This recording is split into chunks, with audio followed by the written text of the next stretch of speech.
Suscríbete a nuestro canal TVC Play y activa las notificaciones.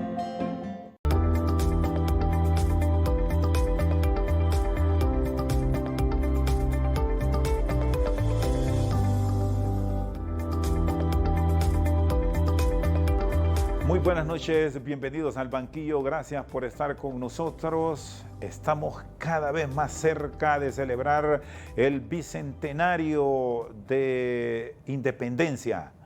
Hoy hablamos con un hombre de literatura y que combina esta faceta con actividades ligadas al campo.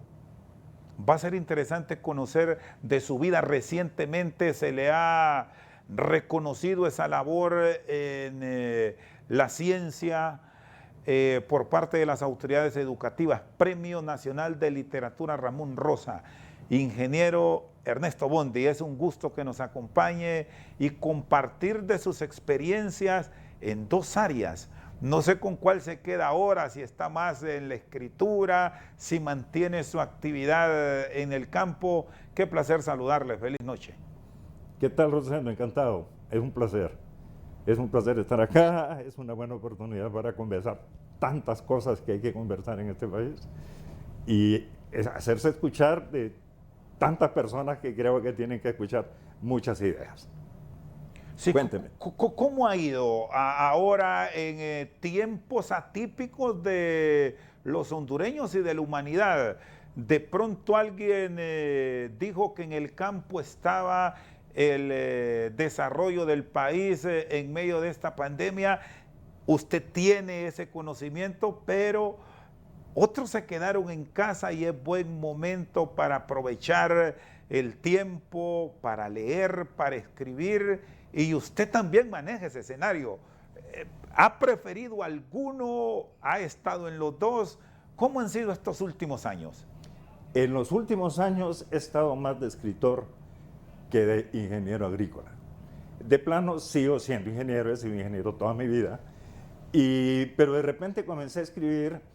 Y no es el asunto de la quietud o del encierro de la pandemia, sino de que es la tendencia en algún momento de perfeccionar más ese oficio que te metiste y que querés que te vaya muy bien, que un poco ha sido los parámetros que nosotros manejamos en mi derredor, ¿no? Te vas a meter en una cosa, hazla bien y hazla completa. Entonces sí he estado trabajando en literatura y sigo revisando lo que es la ingeniería, actúo como ingeniero en algunos negocios propios y inclusive en mi casa yo soy el genio del mantenimiento, yo soy el genio de la ingeniería, del perfeccionamiento, de que todo ande caminando de lo mejor. Pero como te digo, prácticamente la tendencia es escribir más y hacer menos números. Muy bien, dicho esto, me voy a quedar con el tema de la literatura y al final quiero también sus puntos de vista de cómo estamos en el sector productivo. Son 7 las obras que tiene, hay un reconocimiento recién por parte de las autoridades educativas en el premio Ramón Rosa. ¿Cómo han sido esos manejos? Porque usted es hombre de cuentos y también de novela, y hay producciones. El ingresar como literato y hacer la transición, ¿no? de ingeniero, de director de proyectos, de ejecutivo a la literatura, sí hay algún tipo de dolor, hay algún tipo de situación que produce fricciones, ¿no? Pero así es cuando tú estás metiéndote en un oficio totalmente nuevo, te está pasando de las ciencias a las letras, o sea, estás agarrando dos sectores radicalmente diferentes. Fíjate que la gente con que yo trataba en un lado, dejé de tratarla para empezar a tratar a gente totalmente nueva, con otra mentalidad, ¿no? Que es el escritor, el hombre de cátedra, el hombre académico, el hombre que revisa los periódicos todos los días. Nosotros revisamos desarrollo, nosotros revisamos proyectos, nosotros revisamos tecnología. Entonces, el cambio es a la larga bonito porque te completa, ¿no? Te empuja a una nueva visión. Y trato de utilizar esa nueva visión, digamos, en el área de la política y en el área de la escritura. El hecho de producir cuentos y llegar a producir novelas es bonito, sinceramente. Es agradable el poder expresarte totalmente, dar tus experiencias, porque estás hablando de una persona que tiene 74 años y que tiene más de 50 años caminando y dando vueltas por el mundo y viendo proyectos y viendo situaciones y viendo, si tú en algún momento lo insinúas, lo que es riqueza y lo que es pobreza, lo que es urbanismo y lo que es ruralidad. Entonces tú puedes en tu escrito manejarte con ese tipo de situaciones. ¿Qué área prefiere? ¿Sobre qué gusta escribir para ir entrando en detalles, incluso sobre los títulos? Primero de los cuentos está Mujer Fea, cómo hizo la construcción de esta presentación, y si vamos a las novelas, ahora mismo tenemos una aquí, que me llama la atención porque son dos novelas, por lo menos de que nos pone con una presentación entre español e inglés, entre español y alemán. Mira, esos títulos de novela tienen un fuerte componente de mercadeo, el título en sí. No es lo mismo decir la cocaína en el Caribe que decir Caribe cocaína, ¿te das cuenta? Es mucho más atractivo. Una especie de gancho. Sí, y tengo asesores en esto, ¿no? Luego el otro, el título me cuesta, yo lo pongo al final, pero yo quería sinceramente, cuando busco la mitad roja del puente, en el fondo, en ese título, hay un montón de cosas escondidas. ¿Por qué la mitad roja del puente? Si estoy hablando de Nakaome, Action, hombre, estamos hablando del puente de Nakaome, y tú vas a ver en la introducción del libro, te habla claramente de que el Tercer Reich detiene la invasión a Moscú, hombre, que son lugares bien lejanos y son tiempos bien lejanos, cuando tiene 1 millón de hombres y tiene 250.000 tanques alrededor de Moscú, pero lo detiene porque se da cuenta de que Carías, en Honduras, está construyendo el puente de Nakaome. Y tú dices, hombre, ¿qué vínculo hay entre un puente que están construyendo los gringos en Nakaome con las decisiones máximas del staff militar de Hitler, ¿no? Entonces ahí empiezo yo a armar ese punto lejano y ese punto más cercano que está en el sur, y el vínculo, y ese vínculo es mi novela. Empiezo a desarrollarme en las relaciones internacionales, en la persecución que hace Carías de los alemanes, empiezo a desarrollarme en por qué los puentes, por qué los americanos nos financian y nos construyen esos puentes de emergencia. Y todo eso es política, pero todo es ficción, porque muchas cosas me las invento. Necesito trabajar con un montón de personajes para crear los vínculos. Esa novela tiene 35 personajes, y se desenvuelve en pocos lugares. Se desenvuelve en Alemania, y se desenvuelve en Honduras, y en Honduras en Nakaome y en Amapala, ¿no? Y entonces, pero la novela anterior, Caribe Cocaine, trabaja en 8 países, trabaja con 32 personajes también. Son 40 y pico capítulos. Entonces tú tienes que moverte en toda esa magnitud de, hombre, de 500 páginas, de 600 páginas, de 70.000 palabras, coordinando una ficción, porque es ficción. No te estoy describiendo la de Honduras de ahora, ni a los pobres de antes, ni los pobres de después, sino que es pura ficción, ¿no? Entonces es bonito, el hacer eso es todo un proyecto, ¿no? Y esto es importante detallarlo para el lector, porque este es un área del conocimiento donde hay mucha crítica, y hay quienes hablan de la novela realista frente a lo que es ficción, que es parte de sus escritos.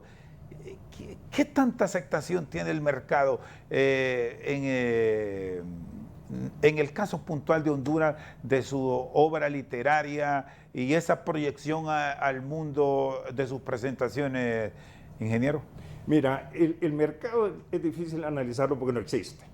O sea, tú aquí escribes y puedes sacar 200 ejemplares o 1000 ejemplares y sabes que vas a vender casi nada, ¿no? Entonces tú terminas escribiendo un poco para aportar a Honduras. No puede ser de que en Honduras no hay un novelista o 10, ¿no? cuando en otros países hay cientos. No puede ser que en Honduras no haya un literato o 10 o 20, cuando en otros países abunda. En Honduras se producen 300, 400 libros al año, cuando en otros países se producen 80.000, 90.000 libros al año. Entonces, yo creo que uno como que se siente hombre, que hay que empujar la carreta por algún lugar, ¿no? En términos de literatura. Hay que poner literatura exportable, literatura que le guste a todo el mundo. Entonces, el mercado a veces es muy cerrado porque aquí se escribe mucho sobre asuntos políticos, aquí se mete mucha política en la literatura y entonces a veces el mercado solo es ese grupo.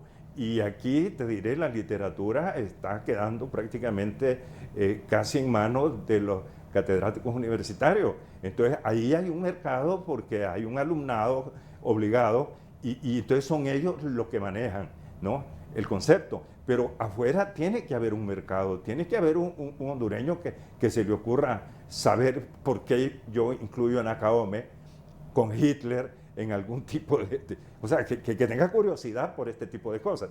Entonces, yo creo de que yo por lo menos me quedo trabajando en esa línea, ¿no? Porque esa es la que me gustó. ¿Qué es lo que ocurre? Que yo no me eduqué literariamente en Honduras. Evidentemente que sí, desde pequeño, hombre, nosotros leíamos a Verne y leíamos toda esa literatura que llegaba para menores.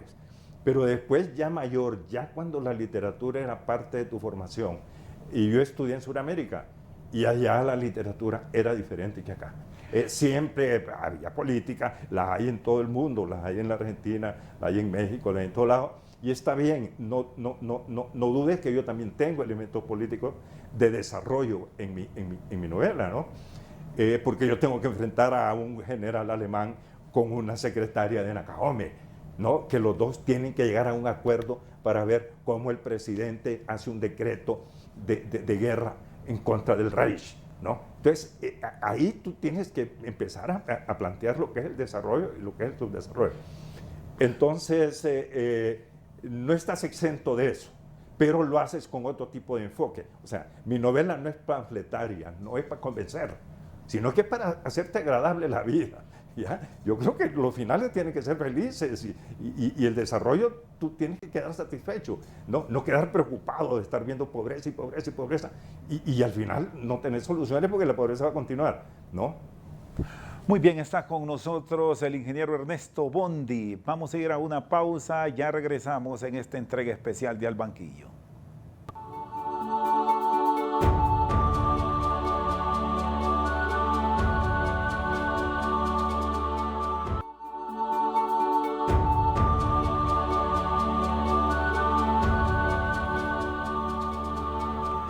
Sigue con nosotros esta noche Al Banquillo en entrega especial el ingeniero agrícola y escritor hondureño don Ernesto Bondi. Viendo estos números que nos daba, prácticamente es de Quijotes en Honduras escribir.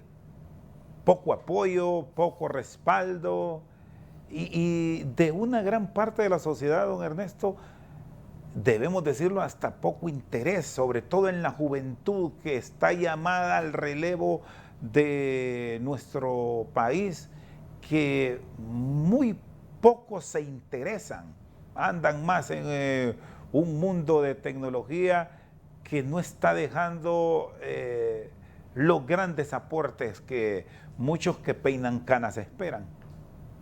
Sí, tienes razón. Ese término de Quijote es interesante. Sí, hay gente que está luchando contra el mundo porque el medio no responde al literato.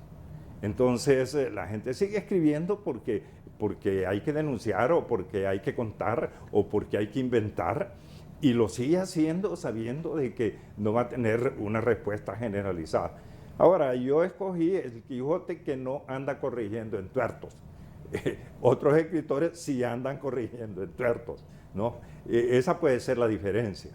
Pero lo que tú dices es cierto. Aquí escribe uno por aportar, porque el país tenga realmente un cúmulo de literatura. No puede ser que digan, como se ha dicho en diferentes textos, uno lee, y es que en Honduras escriben, pues, ¿no? Yo leí una vez un cuento en Sudamérica que no tenía motivo por qué estar en ese libro. Pero en el cuento termina firmado Tegucigalpa, 1960 y pico. Y se trataba de un profesor que lo tienen preso y lo quieren fusilar porque sabía leer y escribir. Entonces yo digo, puchica, si un suramericano escribe un cuento sobre Honduras en esos términos, si un mexicano le dice a una escritora hondureña, y es que en Honduras escriben, pues, ¿cómo me trae usted una novela de 60 páginas?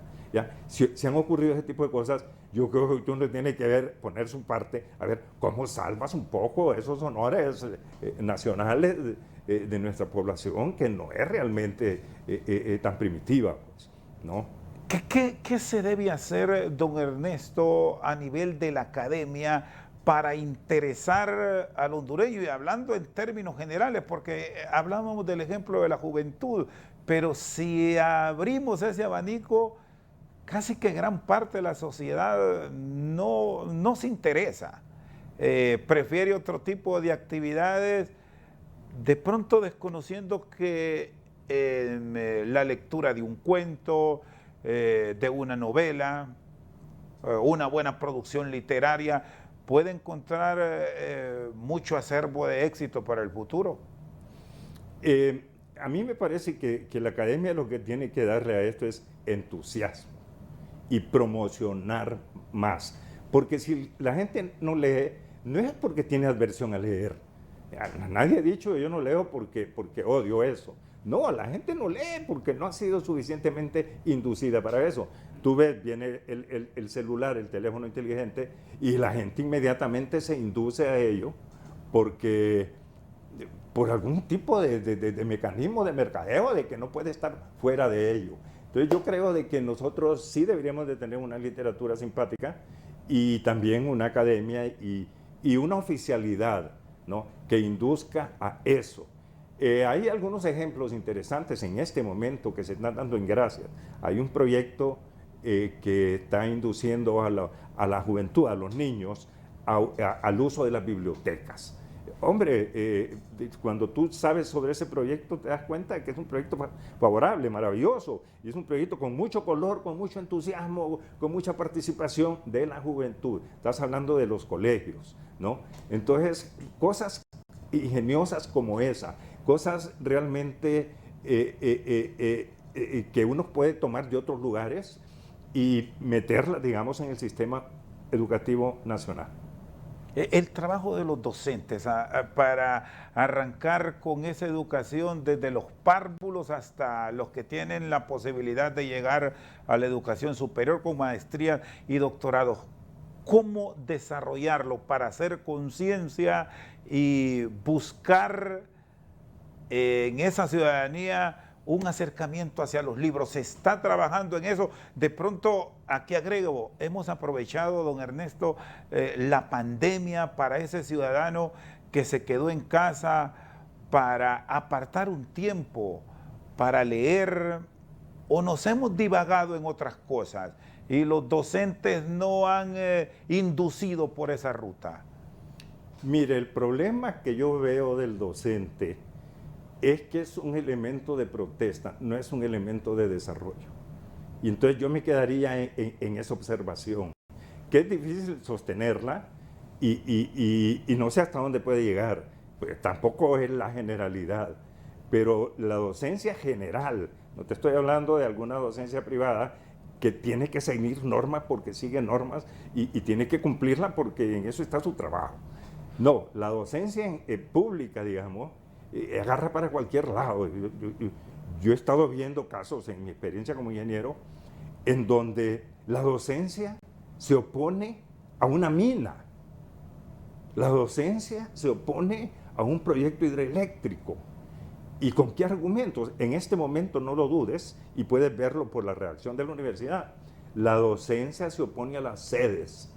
Yo digo, ¿desde qué punto de vista la docencia se opone a las sedes? Porque el enfoque de ellos es la libertad, el patriotismo. Tú no sabes exactamente cuál es la inducción, pero si ellos saben claramente de que el hondureño no se va a levantar mientras no tenga un salario aceptable y no se conoce el fenómeno de las sedes, pero todo el mundo se opone, ¿no? Y hay mucha inducción de la docencia en esto. Entonces Sí. yo digo, yo no creo que por ahí puede ser el camino. Hasta el momento las universidades no se han hecho cargo del todo de lo que es la literatura. Para mí que el gobierno no debería de serlo. Deberían de ser algunas de las universidades hacerse cargo de forma abierta de lo que es la literatura, ¿no? Pero también respetar la soberanía de la literatura. Así como en este momento se está luchando por la soberanía nacional, entre comillas, ¿ya? Habría que ver exactamente cómo se está manejando la docencia en Honduras y si esta docencia puede cambiar en el tiempo que necesitamos nosotros, que es muy corto, para hacer el cambio. En sus obras literarias, ¿qué busca? ¿Qué trata de exponer? Y quiero arrancar con el tema de los cuentos que me hacía referencia con las presentaciones. Mujer fea.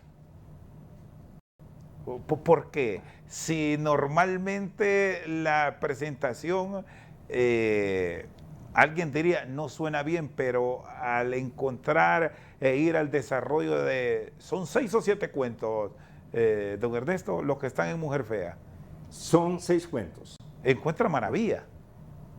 Ahí encuentras de todo, digamos. Se inicia con Reloj del Calvario, que es una discusión tecnológica cuando uno de nuestros alcaldes, porque lo he visto, uno de nuestros alcaldes decide sobresalir y entonces manda cambiar el reloj de la iglesia, en vez de tocar campanadas, tocar bip, bip, bip, ¿no? Y en cambio, ese cambio de sonido en toda la población, porque se escucha en toda la población, causa una serie de problemas con los animales, con las plantas, con las personas, con los trabajadores, porque les interrumpe su esquema cultural.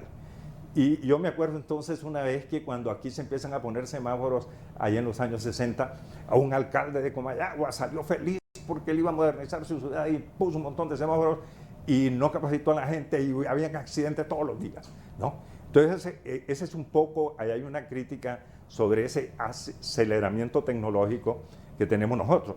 ¿Quieres ver un ejemplo de ayer? Hombre, el Estado aprueba $1.000 millones de lempiras para ir a comprar corriendo un montón de máquinas que nadie las puede usar. Porque en una semana te van a enseñar a usarla para que la utilices solamente una tarde en la vida. En 4 años vas a buscarte otra tarde para volverla a usar. Yo digo, todas esas inducciones tecnológicas en que caen nuestros políticos, nuestros profesionales, que a la larga las terminamos pagando y ahí quedan. Mire usted las películas de los colegios. Ahí están aquel montón de computadoras acumuladas, ya son basura y no han cumplido su función. ¿Por qué? Porque pusieron la computadora y en ese colegio no había internet, en el colegio no había electricidad, en el colegio no había ni baños, ¿ya? Para lavarse las manos, ¿ya? Entonces yo digo, hombre, te metes $1.000 millones a 3 políticos para que inventen ahí un seguimiento electrónico de un proceso que igualito va a ser fallido, ¿no? Y ¿por qué no le das a 1.000 escuelas $1 millón para que pongan agua potable o que pongan un techo, ¿no? O que pongan un baño decente para las niñas que no estén corriendo riesgo? Y el cuento a propósito de obras, de que esto es por la democracia. Entonces, en el cuento tú puedes poner esas diferencias, ¿no? Tú puedes hacer esa crítica. La mujer fea es una mujer realmente fea, pero que tiene un cabello precioso. En mi literatura, desde joven, contemplé lo que era la naturaleza humana. O sea, yo leí mucho sobre psicología, sociología, el análisis del humano, del hombre, del animal y de las especies y todo esto. Y entonces había ahí una figura de cómo una mujer, que es muy fea, ¿no? Con un cabello precioso, la enamora por el cabello, ¿no? Por un fetiche de un restaurador de obras. Entonces él, con su mentalidad de restaurador de obras, no de personas, pretende hacerla bella y se mete a estudiar cómo está la belleza en la mujer y agarra toda la cirugía del mundo y le cambia todo y la convierte en terriblemente bella, y en ese momento se le empieza a arruinar su cabello y a caer, y le salen canas, y le sale caspa, y le salen un montón de cosas. Entonces, un poco en el fondo está ese tipo de enseñanza, que tú tienes que un poco realmente estar de acuerdo con tu naturaleza. No puedes estarla manipulando tanto porque a lo mejor estás perdiendo mucho.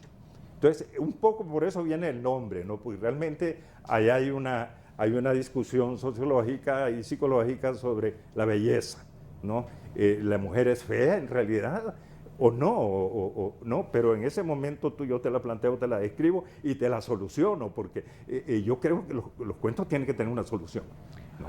Muy bien, está con nosotros el ingeniero agrícola y escritor hondureño Ernesto Bondi. Vamos a una pausa y ya regresamos.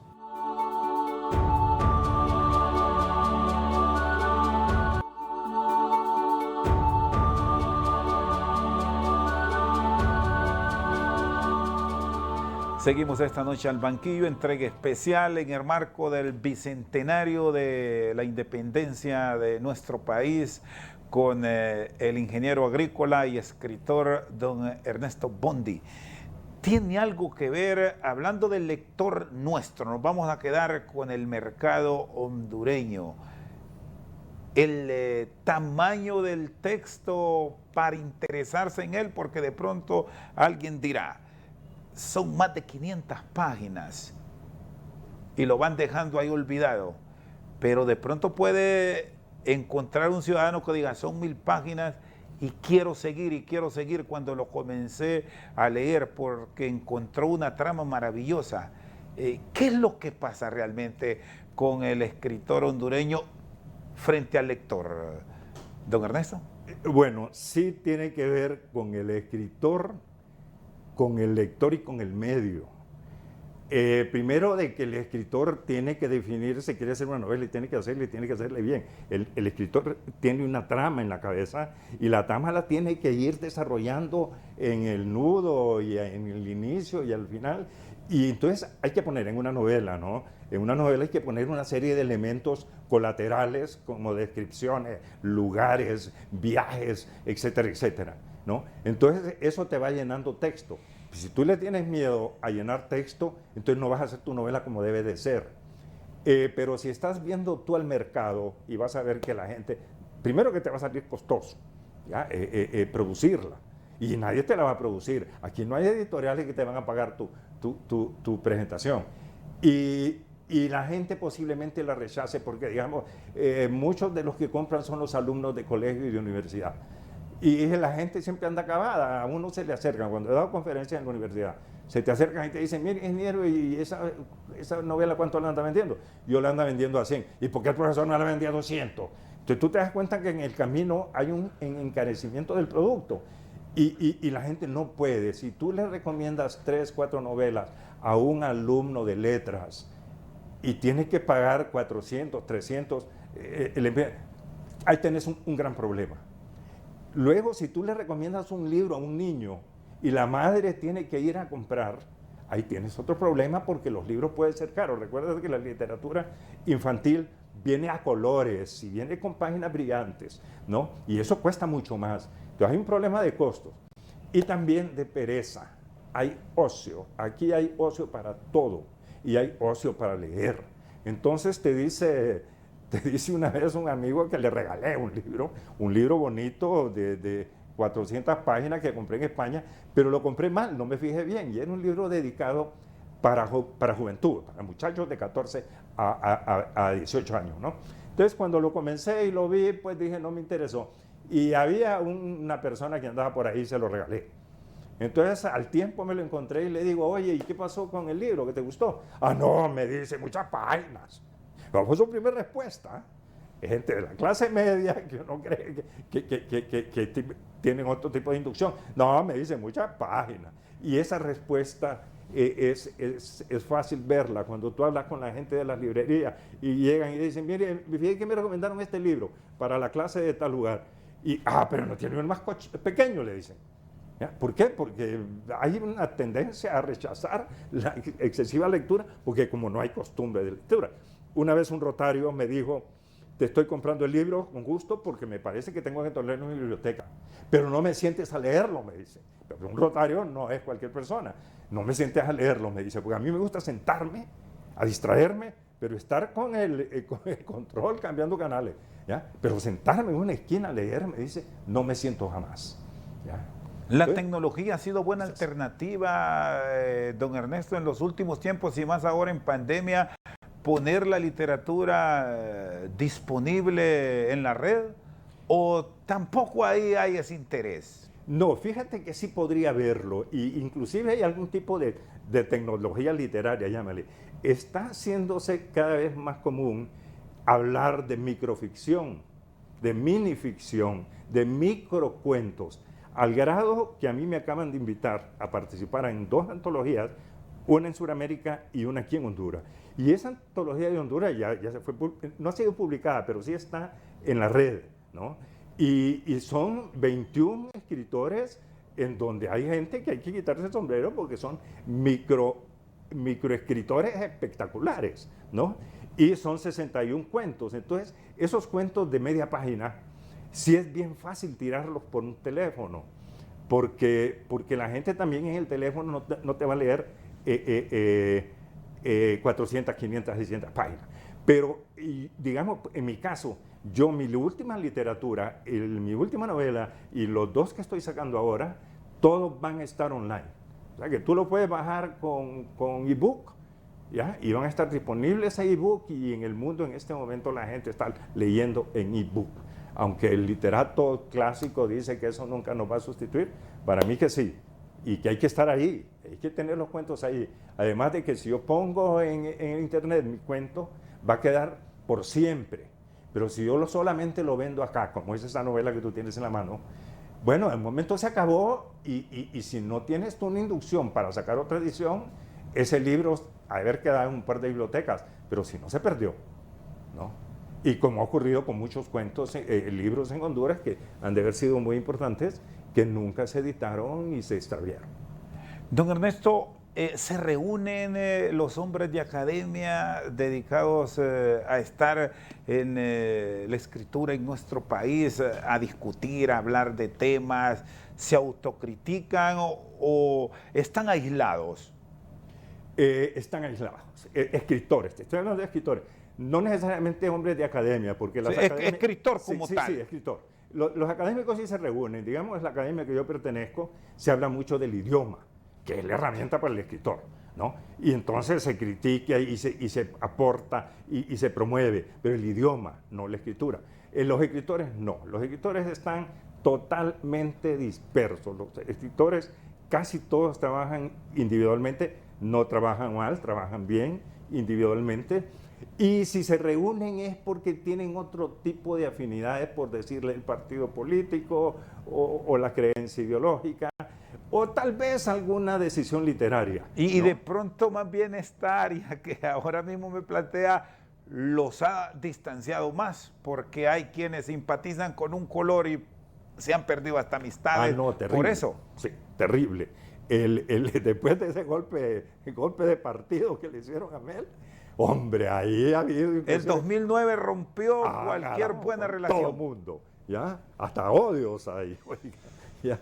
Pero, ¿qué ocurre? Que no es una competencia literaria, es una competencia política, ¿no? En competencia literaria no hay, inclusive el poeta y que narra cuentos y el novela a veces es el mismo. Y yo creo que soy de los pocos escritores que no tenemos poesía, pero la poesía es muy común, pero no hay conflicto por estilo, no hay conflicto por tendencia, ni por fondo, sino que los conflictos pueden ser otro tipo de cosas, ¿no? Sí, don Ernesto, aquí encuentro un punto que quiero su análisis como un hombre de ciencia también, porque ya veníamos con serios problemas en 2 áreas del conocimiento que son claves en la educación: español y matemáticas, pero me quedo con el español porque usted lo maneja. ¿Qué está pasando a nivel de país y cómo enmendar el problema que hemos venido enfrentando, salvo excepción, y lo voy a decir aquí, de la escuela pública en Ocotepeque? Ocotepeque siempre muestra, y parte de la zona occidental, mejor rendimiento en estas 2 áreas, pero el resto del país, con las raras excepciones, hemos vivido con falencias. No digamos ahora con la pandemia, ¿qué nos podemos encontrar a futuro si no hay una atención puntual?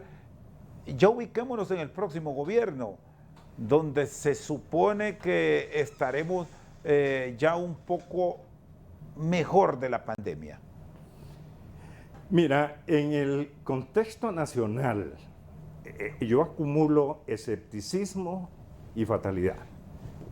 Háblale de política, háblale de educación, háblale de desarrollo agrícola, de producción, háblale de desarrollo laboral, de todo. Soy muy escéptico. Inclusive me preocupan las declaraciones de aquel famoso filósofo israelita Harari.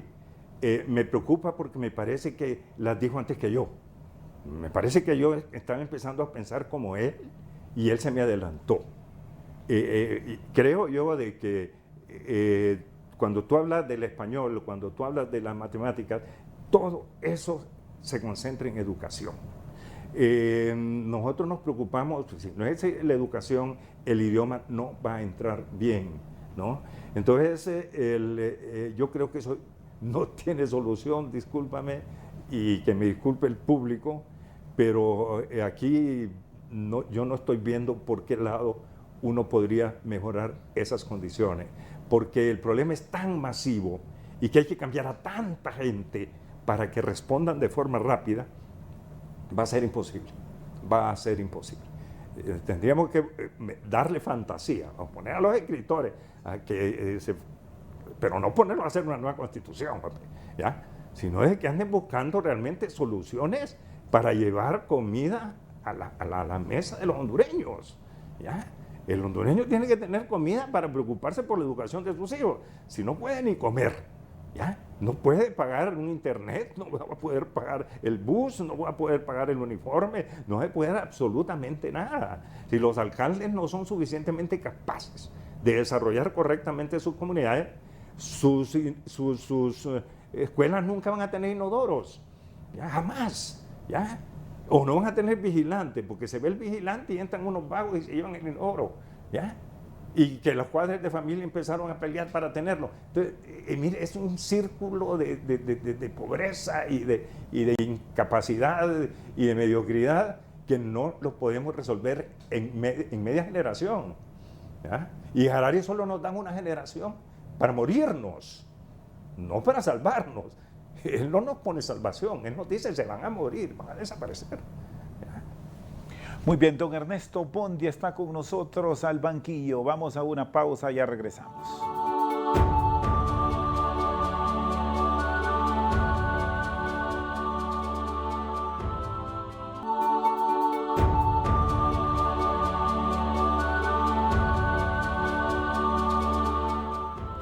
Seguimos esta noche al banquillo con el ingeniero agrícola Ernesto Bondi. Ha escrito sobre agricultura, sobre un mundo que también es muy amplio y que usted lo maneja, ingeniero. No. He separado mucho mi escritura, ¿no? Te diré que yo como literato no le entré a la ciencia. Hombre, evidentemente he elaborado un montón de proyectos y tesis científicas y documentos administrativos, etcétera, etcétera. Pero en mi literatura no me entra lo ingeniero desde el punto de vista de específicamente agrícola, pero sí me entra, digamos, mis conocimientos técnicos y entonces hago algún tipo de comparaciones.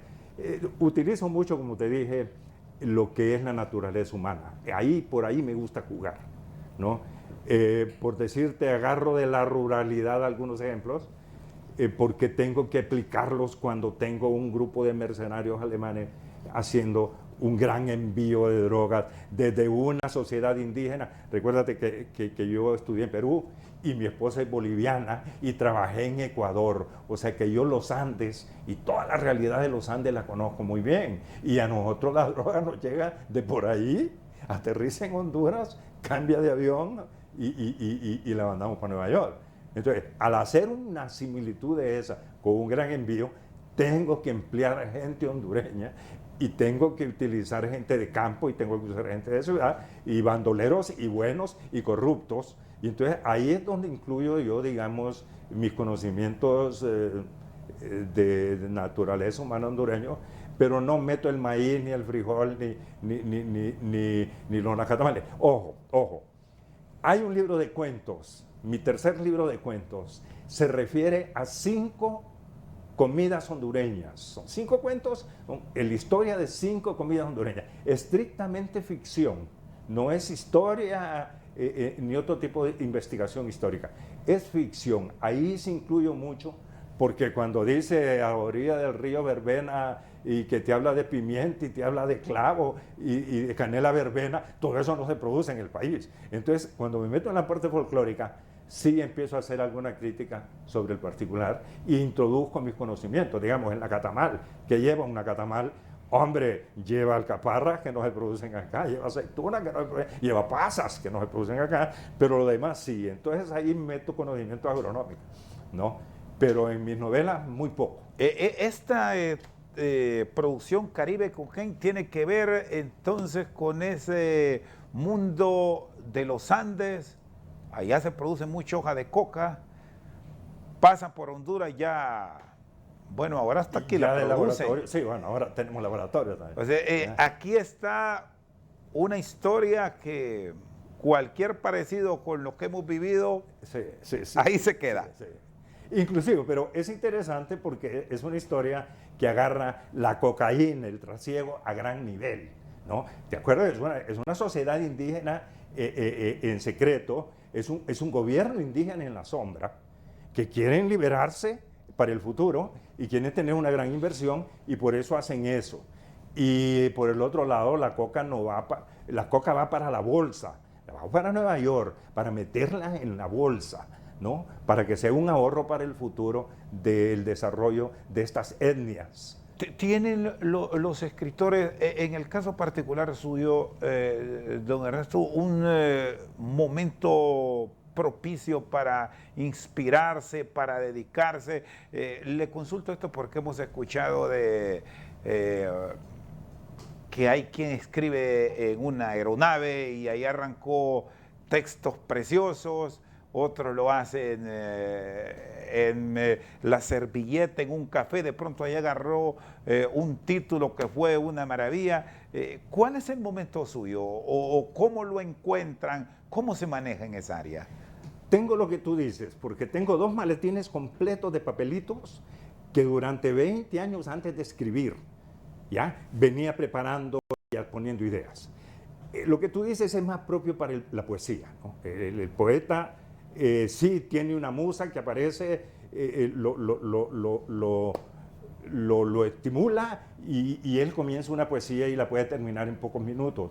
Cuando tú escribes novela, el microcuento podría ser, pero siempre hay que hacer muchas correcciones y adecuar las palabras, como en la poesía. En la poesía hay que trabajar muy fino con la palabra, pero en la novela, no. Tú la musa, si la ves pasar, la agarras, la metes a tu cama y te estás con ella 3 años, porque es bien difícil dejarla ir. Tú tienes que trabajar todos los días, ¿no? Te guste, con musa o sin musa, tú tienes que trabajar todos los días, tienes que conseguir información, tienes que ponerla en orden, tienes que estar revisionada. Ya cuando vas por la página 150, siempre estás volviendo a la 50, porque tienen que coincidir las cosas, ¿no?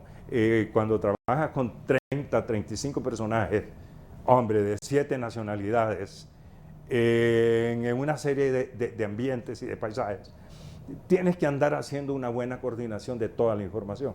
Entonces no es cuestión de que me vino la musa o no me vino la musa, o estoy en una casa de campo. No, tienes que irte todos los días a donde estés, agarrar tu computadora y ponerte a trabajar. Es la ventaja de la computadora, ¿no? Yo no he escrito nunca a mano.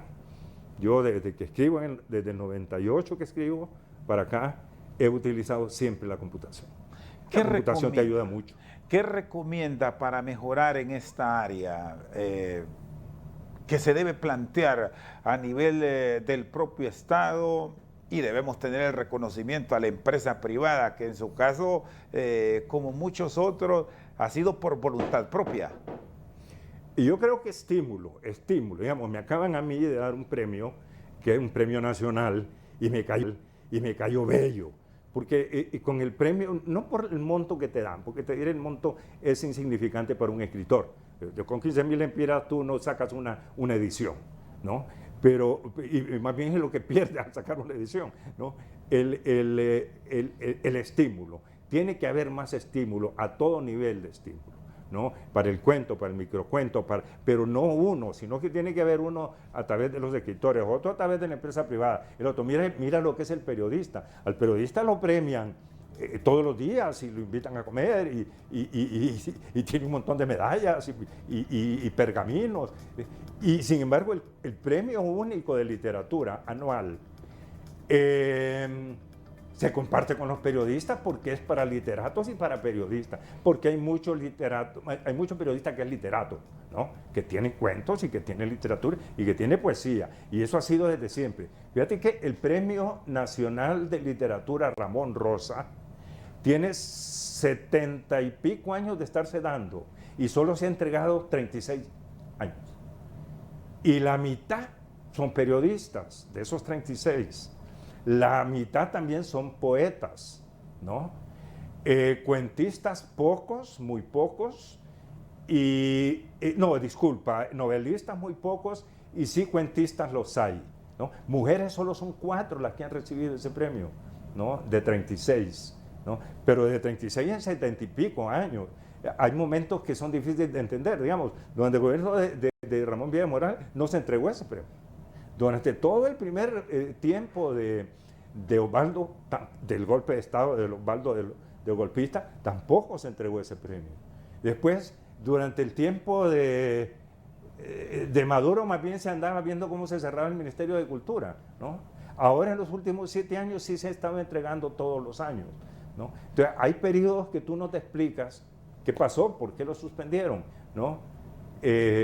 Posiblemente se politizaron las decisiones, ¿no? Pero sí, estímulo, creo que tiene que haber estímulo. Deben de inducirse a la gente a que se salga, digamos, de la literatura política y que entre a la literatura abierta, ¿no? A la literatura universal. Muy bien, el ingeniero agrícola y escritor hondureño Ernesto Bondi con nosotros esta noche al banquillo. Por su sintonía, muchas gracias.